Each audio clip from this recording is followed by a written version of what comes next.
Provocaciones, generar caos, establecer un descontrol total. La guerra en Siria sigue dejándonos algunos ángulos que son difíciles de entender, de intentar comprender, pero para mí está muy claros. Algunos intentan generar este desconcierto para poder maniobrar bien, me van a entender. Si se necesita defender que Estados Unidos se quede en el territorio, pues hablamos de ataques químicos o de amenazas del régimen de Bashar al-Assad. Y así ya tenemos la excusa para lanzar nuestra campaña, o mejor dicho, nuestros proyectiles. Si la zona de la frontera con Turquía es un problema con los kurdos, hay que resolverlo y hay que dejarles solos ante Erdogan, ahora que ya han vencido a ISIS en la zona. Pues se hace sin más remedio. Si hay que seguir apoyando a los rebeldes moderados, que desde mi punto de vista no son más que criminales con piel de cordero, pues también. Todo para que el desorden continúe, para pescar en río revuelto, pero esto tiene unos riesgos, no es gratis. ¿Estamos ante un posible cara a cara entre Washington y Rusia en la zona? ¿Se imaginan que un ataque de Estados Unidos, como el que lanzó Trump con los Tomahawk, colisionara con alguna unidad rusa? ¿Por qué Washington dice que se establezca la paz como él quiere, pasándose por alto los dictados de Naciones Unidas, del Consejo de Seguridad? ¿Quién desea sinceramente que Siria continúe en esta guerra de nunca acabar? ¿Qué tal? ¿Cómo están? Bienvenidos. Muchas preguntas. Hoy en el Zoom les intentamos poner el cascabel al gato a algunos que intentan escabullirse en esta infamia que es la guerra de Siria. Empezamos.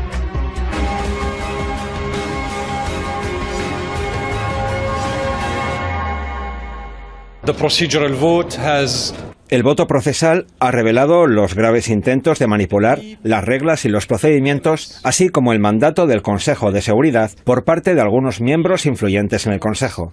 Hemos advertido de tal manipulación durante los últimos 7 años. Ganamos algunos días, fallamos otros.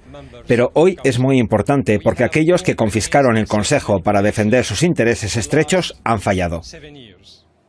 Los que hacen que el Consejo de Seguridad sea suyo, se lo voy a explicar. Esa que han escuchado ahora mismo es la diplomacia que estamos viviendo en el caso de Siria. Esa es la consecuencia del tono de cordialidad, de colaboración con el que algunos quieren poner fin al conflicto, si es que lo quieren solucionar o lo enmascaran. Porque yo veo algunas actitudes que no son nada conciliadoras, sino más bien todo lo contrario, más enfrentamiento. Y en este caso, pues ya no solo de algunos aliados contra el gobierno de Bashar al-Assad, ese que sobraba un día sí, un día no, otro día tampoco, no se sabe, sino directamente contra Rusia. Moscú advierte: si nuestros soldados van a estar en peligro, responderemos. La ONU avisa: Estados Unidos no puede proponer ahora una comisión de derechos humanos en Siria cuando se está tratando ese asunto en Ginebra, porque lo quieren a medida. Es decir, que si no van a actuar por su cuenta, ¿qué pretenden? ¿Tensar la cuerda a más tensión, un cara a cara con Rusia a costa de no dejar en paz a los sirios, en una palabra? Pues yo creo que se quiere lo de siempre, acciones unilaterales. Pero ojo, como digo, esto puede traer un peligro. Cuando la comunidad internacional fracasa constantemente en sus actuaciones, hay momentos en que Estados Unidos se ve obligado a tomar sus propias medidas. Después del ataque a Khan Sheikhoun, el Consejo de Seguridad no actuó y Estados Unidos atacó con éxito la base aérea desde la cual Assad había lanzado su ataque químico. Hoy repetimos esta advertencia. En caso de que la vida del personal militar ruso corra peligro, las Fuerzas Armadas rusas tomarán contramedidas tanto sobre los propios misiles como sobre los portadores que los lancen. Ataque y respuesta, causa y efecto. Realmente se lo voy a decir, yo estoy algo asustado con estas declaraciones. Hacía mucho tiempo, no sé si ustedes la recuerdan, que no escuchábamos unas posturas tan fuertes por parte de estas dos potencias. Pero es que lo que está en juego es mucho. Siria sigue desangrándose y algunos países continúan con estrategias. Todos entendemos que hay intereses, pero las acciones unilaterales se pueden escapar de las manos. ¿Qué sucedería si Estados Unidos lanza un ataque y algún militar ruso cae, como ha dicho este alto cargo? ¿No estaría Moscú en su legítimo derecho de responder con fuerza? ¿O qué harían ustedes? Y si fuera al contrario, ¿qué sucedería? Se lo digo, no soy nada belicista, ya lo saben, les digo la verdad, pero la situación que vivimos ahora es realmente tensa. Es como estar en una pausa, en una calma, que le decía yo a mis compañeros, lenta, que puede preceder a una gran tormenta generada, ¿por qué? Por constantes provocaciones. Estas provocaciones supuestamente deberán servir como pretexto para que Estados Unidos y sus aliados efectúen ataques contra las instalaciones militares y gubernamentales en el territorio de Siria. Notamos signos de preparación para posibles ataques. En la parte oriental del mar Mediterráneo, en el Golfo Pérsico y en el Mar Rojo han sido creados grupos de ataque de portadores marinos de misiles de crucero. Surge la pregunta: ¿a quién va a ayudar Estados Unidos con estos ataques? ¿A los terroristas de Al-Nusra y sus cómplices que actúan en Ghouta Oriental? Pues haya quedado claro las provocaciones de las que se está hablando, así que si a esto se suma pues la tensión que hay, yo creo que hay que tomar una suma precaución, no sumar más tensión. Como siempre les digo, un descuido y ¿qué pasaría? Hoy Para que se hagan una idea, en Siria, porque no sé si lo tenemos claro, se mezclan instructores, soldados, milicias, opositores, terroristas, ejércitos de varios países, mercenarios, pero si hablamos de los dos gallos del corral la cosa cambia. Así que repito, ante todo precaución y mucha calma. Sobre el terreno en Siria hay desplegadas fuerzas especiales de Estados Unidos, del Reino Unido, Francia y otros países. Así que más que una guerra subsidiaria, esto ya es un involucramiento directo en el conflicto. Evidentemente, condenamos cualquier presencia ilegítima de fuerzas armadas en territorio sirio. Desde el punto de vista del derecho internacional y la Carta de la ONU, la coalición estadounidense es ilegítima, pero somos realistas y es obvio que combatir con ellos no es nuestra intención. Por lo tanto, coordinamos las acciones al menos en términos de prevención de enfrentamientos involuntarios. Prevención de enfrentamientos involuntarios. Quédense con esa frase, porque claro que hay mucha provocación, lo hemos visto, y esto se traduce en ¿qué? Presencia de aviones, ilegítima, bueno, que lo diga el derecho internacional, de buques, de portadores de misiles en el Mediterráneo, pero también de ataques de falsa bandera, como estos de aquí, los que nos dan los cascos blancos, de acusar al gobierno de Bashar al-Assad de cometer atrocidades que hay que demostrar, ataques con armas químicas, y claro, Rusia a respaldarlas. Y ahí es cuando llegan esas acusaciones, y entonces todo puede pasar. ¿O no recuerdan los 59 proyectiles enviados por Donald Trump nada más llegar a la Casa Blanca? Porque si no lo recuerdan, yo sí le refresco la memoria. Sabemos a ciencia cierta que varios grupos combatientes fueron entrenados por los instructores estadounidenses en las cercanías de la ciudad de Al-Tanf para llevar a cabo provocaciones con armas químicas en el sur de Siria. A principios de marzo se enviaron grupos de sabotaje al sur de la zona de distensión cerca de Dara, donde se encuentran los grupos del llamado Ejército Libre Sirio. Ellos preparan provocaciones para hacer explotar bombas con armas químicas.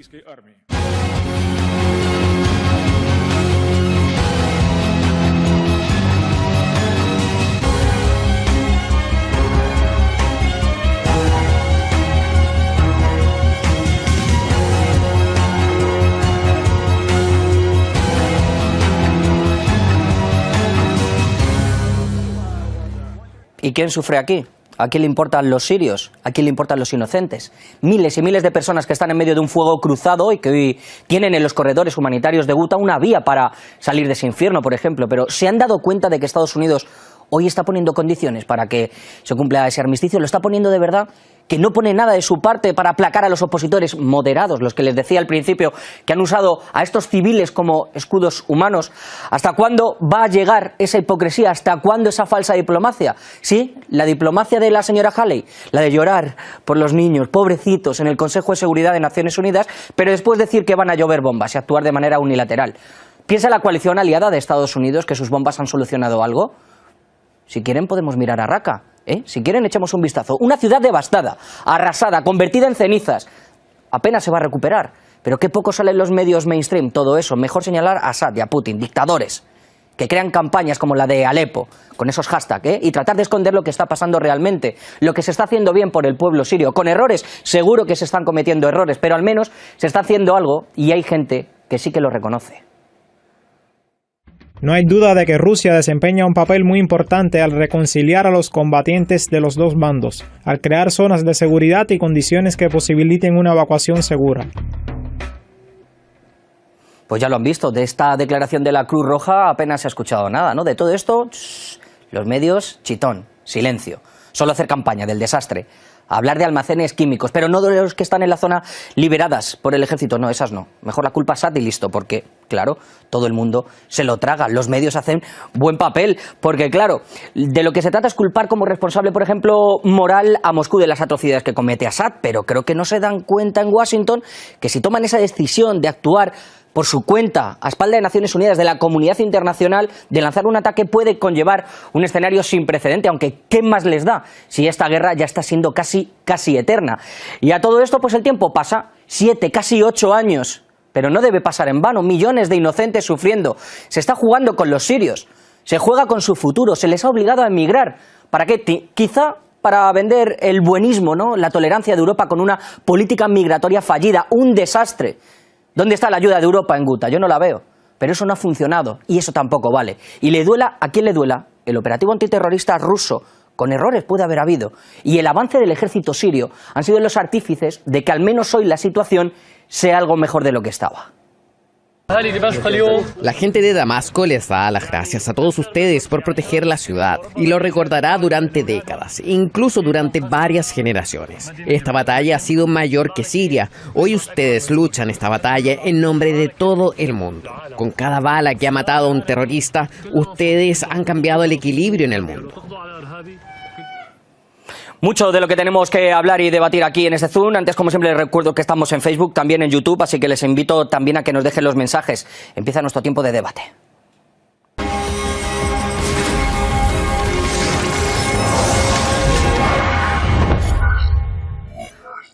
Guerra, situación humanitaria, mucho de lo que tenemos que hablar ahora mismo en Siria. Paso a presentar a nuestros dos invitados de hoy. Manuel Pineda, quien también es activista por los derechos humanos de la asociación UNADICUM, lo diré bien, y el autor del libro Siria en perspectiva, el profesor de la Universidad Complutense, Pablo Šapak. Pablo, Manuel, muchísimas gracias por estar con nosotros aquí en el Zoom. En primer lugar, a mí lo que más me preocupa es la situación humanitaria en la que está Siria. Todo el mundo habla de ella, pero poco estamos escuchando de esa liberación, por ejemplo, de los 80.000 sirios que han podido salir a través de los corredores de Guta, de cómo se está intentando, digamos, boicotear por parte de algunos rebeldes, aunque después hablaremos de algunos grupos que ya han entregado las armas, y de cómo se está intentando poner condiciones a estas condiciones de paz.